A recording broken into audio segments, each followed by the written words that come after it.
Are you ready to uncover the fascinating world of how massive bee farms raise millions of bees and produce an incredible amount of honey? The modern bee farming process is more intricate than you think. From using supering techniques to managing colonies for optimal honey production, these farms employ smart methods that keep their hives thriving while protecting against pests. But did you know that if the timing's wrong, 60% of the bees could leave the hive?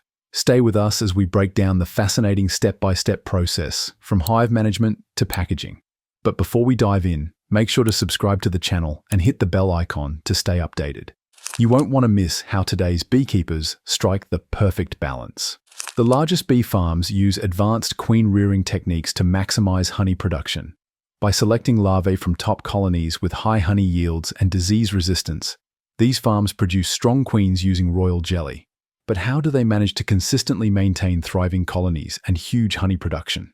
They rely on Langstroth hives, known for their adaptability, with brood chambers for egg laying and honey supers for surplus honey. Each deep frame contains over 3,000 cells, and a queen can lay up to 1,500 eggs daily. Imagine the rapid growth that fuels their success. During peak honey flow, mid-April, supers are added to boost yield. But with such massive production, how do they balance brood rearing and honey storage? Could these practices hold the secret to millions of tons of honey every year? Supering regimes are crucial for maximizing honey production on today's biggest bee farms. Did you know that food plants vary by region, causing the honey flow to change too? Farms with Chinese tallow trees can keep producing honey into July, but others wrap up by mid-June. Imagine if your farm's honey production depended entirely on your plant selection. Would you be prepared? With bees foraging within a 2-mile radius, about 9,000 acres, hive placement becomes critical. Have you thought about how much impact location has on your honey yield? Ideal spots are those with nectar and pollen-rich plants like wildflowers and cotton fields, but areas with pines. Total honey deserts, with 25 to 40 colonies producing up to 100 pounds of honey per hive. What's stopping you from optimizing your colony setup for peak production between April and June? In today's biggest bee farms, raising millions of bees and producing tons of honey boils down to smart strategies like supering, adding extra boxes to store nectar during bloom periods. But timing is everything. Did you know that if the beekeeper falls behind, the bees might swarm, causing 60% of the worker bees to leave? That would be a huge hit to honey production. To prevent this, farms focus on keeping hives from overcrowding, which helps avoid swarming. Have you ever wondered how managing young queens can keep a hive thriving? Younger queens produce more workers, which means more honey. But beekeepers also face challenges like comb pests, especially when too many supers are added at the wrong time. How do these farms find the balance? It's all about timing and control to raise healthy bees and efficiently produce massive honey quantities. With hive management covered, let's explore honey harvesting, where all the efforts truly pay off. Harvesting honey is a delicate process in today's largest bee farms. It starts by removing honeycomb frames filled with ripe capped honey from the hives. But what happens next? Beekeepers use methods like crushing and straining or uncapping and spinning the comb to extract the honey. How do they balance collecting honey while leaving enough for the bees? These methods allow farms to harvest the extra honey while ensuring the bees have plenty of food for themselves. How do these techniques keep the hive sustainable and productive year-round? That's the secret to processing honey at scale, like what you're watching. Subscribe for even more fascinating content coming your way. Beekeepers begin harvesting honey by using smokers to calm the bees, ensuring the process is smooth and safe. They then remove frames from the supers, looking for the sweet spot. When 80 to 90% of cells are capped with ripe honey, did you know a single super from a Langstroth hive can yield 30 to 40 pounds of honey? To protect the bees during this delicate process, beekeepers use escape boards or leaf blowers to gently remove the bees from the frames. How do these tools help in maintaining colony health while ensuring a successful honey harvest? It's all about balance, letting the farms harvest efficiently while keeping the hive strong.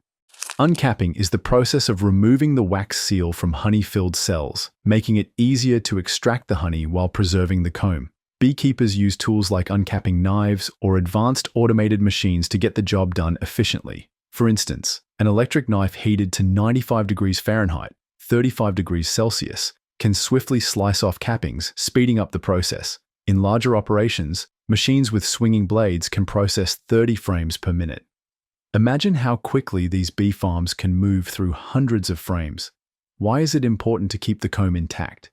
It saves the bees energy, allowing them to refill the cells faster, ensuring continued honey production.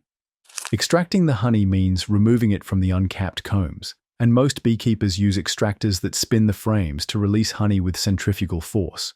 For instance, a radial extractor can handle 20 to 60 frames at once, spinning at speeds of 250 to 300 RPM. The honey is forced out of the cells, drips off the frames, and is collected at the bottom. In large-scale operations, automated extractors can process up to 100 frames per hour, ensuring massive output in minimal time. Meanwhile, hobbyists or smaller beekeepers often use hand-cranked extractors, which are slower but still effective. After extraction, honey undergoes settling and sieving to remove impurities. In settling tanks, it sits for 24 to 48 hours to let air bubbles and debris rise. It's then filtered through sieves ranging from 600 to 200 microns. A 400-micron sieve removes wax but keeps pollen intact, ensuring a clean, high-quality product. Have you ever wondered how these sieves affect honey purity? After harvesting, honey undergoes refinement and processing to improve its shelf life and quality. Warming and filtering are key steps in honey refinement. Honey is gently heated to 95 to 104 degrees Fahrenheit to reduce crystallization and make it easier to filter. A 400-micron filter effectively removes wax particles while preserving beneficial pollen and enzymes. This ensures a clean, high-quality honey that retains its natural properties. Do you know temperature also matters in honey processing? In the largest bee farms, pasteurization is a key step for mass-producing honey, ensuring it lasts longer on store shelves. By heating honey to 145 degrees Fahrenheit for 30 minutes and rapidly cooling it, these farms kill yeast cells, preventing crystallization and fermentation. However, some producers skip this process to maintain the natural qualities of raw honey, which appeals to health-conscious consumers. Do you prefer raw honey or pasteurized honey for your daily use? Quality control is the backbone of today's biggest bee farms, ensuring millions of tons of honey meet the highest standards. From raw honey testing for contaminants to HMF hydroxymethyl furfuryl levels under 40 milligrams per kilogram, every step matters. Farms monitor moisture content, temperature, 95 to 104 degrees Fahrenheit, and even pollen content for authenticity. How do these farms ensure the honey you're buying is pure? Advanced tools like NMR spectroscopy ensure traceability and prevent adulteration. After quality checks, honey is packaged carefully to ensure freshness before hitting store shelves. Thanks for watching. We hope you enjoyed this deep dive into how the biggest bee farms manage millions of bees to produce massive amounts of honey. But here's the big question. Could these advanced techniques hold the secret to solving the global honey shortage? Which method surprised you the most?